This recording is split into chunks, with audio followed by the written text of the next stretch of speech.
A 3-year-old boy is now dead following a drive-by shooting, and a woman is now wounded. This is the second child to be shot and killed in Cleveland in the last 2 weeks. Cleveland 19 Sia Nyorkor joins us live from Metro Health Medical Center and with the very latest. And Sia, I understand the little boy died last night following surgery. Yes, Brian, sadly, that 3-year-old boy died right after midnight. A family member who wanted to remain anonymous called our newsroom and told us doctors told them he didn't make it through surgery after being shot in the chest. I'm sorry the jackpot is closed, but for most of the day, people were in here and the lines were wrapped around, even at some points out the door. Yes, I reached out to the RTA who told me to reach out to Councilman Matt Zone, and he says he does not want to scrap these beautiful bus shelters, but he does realize that they are not as functional as they could be, so he's open to looking into other options. We've been on the move with the protesters for most of the night. Right now we're in the Warehouse District at West 6th Street and West Superior. You can see here the police are blocking. They do not want the protesters to go down this way. Residents at Forest Hill Park Apartments can stop holding their breath. Republic Services started picking up the trash earlier today. Are you nervous that if you don't find Ducati that you'll have to get on medication? Kinda. I feel like it's been like really hard without her. These rows and rows of headstones here at Ohio Western Reserve National Cemetery remind us of all that have sacrificed for our country.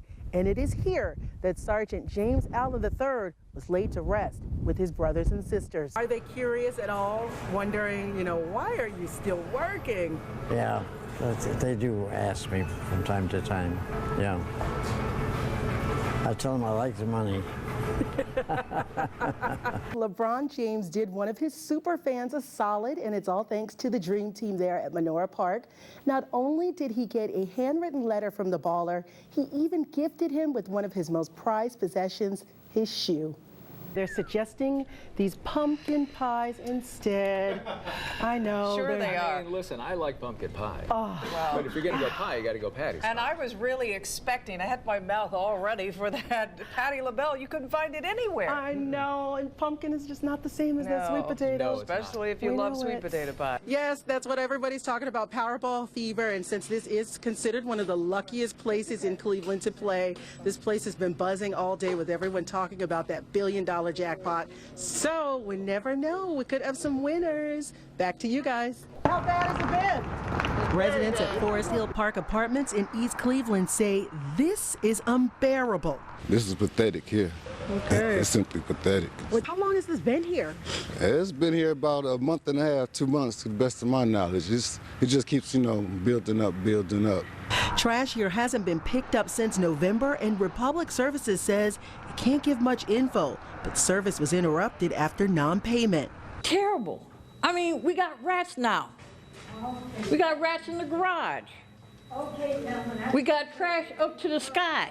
I mean, that's ridiculous. Nobody should have to live like this. There's a lot of issues going on in the buildings. Yes, it is. And everybody is complaining, and nothing is being done. After Cleveland 19 broadcast a story about the trash Sunday, East Cleveland City of Housing issued a warning.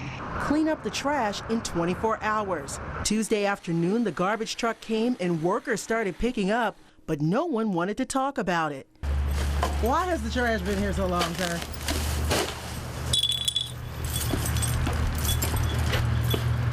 Residents say the trash will be picked up in shifts for the next couple of days until it's gone. That trash was ridiculous. I'm glad they got that up, but they still got other things they need to take care of. It's not only the trash, it's other stuff too.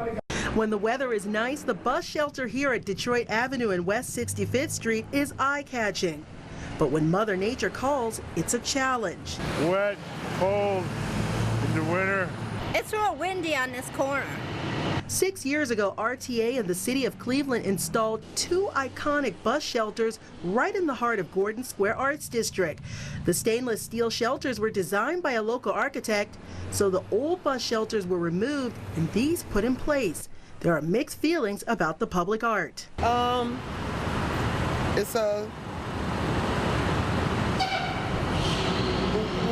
guess they call it a bus shelter. Mike McCafferty has been taking the bus here for 8 years and says he wants the old shelters back. since they changed these bus styles, you stand under here when it's raining and you get soaking wet, and in the wintertime, you freeze in them, not like the glass ones we used to have. Yeah, the bus shelters don't really make sense because they don't provide any kind of shelter at all from the elements. So you're just kind of standing out there in the wind and rain still. A coalition of concerned citizens called Cleveland Moves started an online petition on change.org. They would like to retrofit or replace the Gordon Square Arts District bus shelters. They're looking for 500 signatures to move forward. Councilman Matt Zone says he's open to exploring options, and some who live here say the sooner the better. Give us back our old glass bus stops like the one down there. This is where it burnt. Alice Graves says she feels like she's in the twilight zone. I ran out in my pajamas. I saw one guy look like he was trying to get out, and I kept screaming, 911, I'm on the phone. Get out of the car, and then the car starts to catch on fire.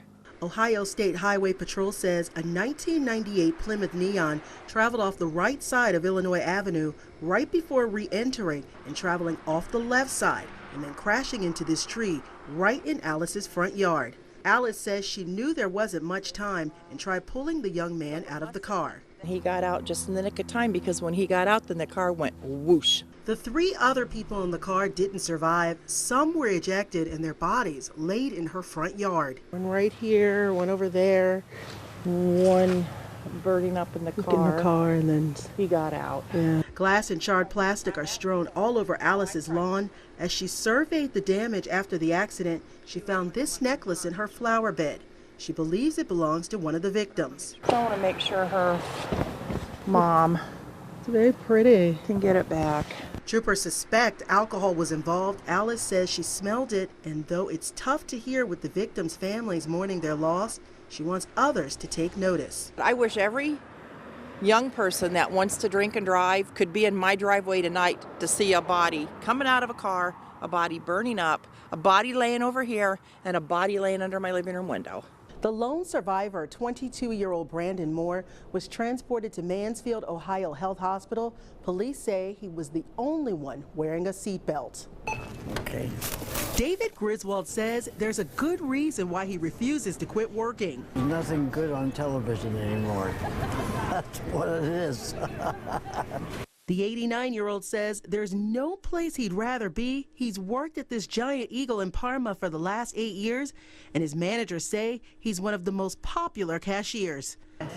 He's older, and he's right on the money, and he's nice, and he's pleasant, and he knows what he's doing. He works 6 to 8 hour shifts, sometimes 4 days a week.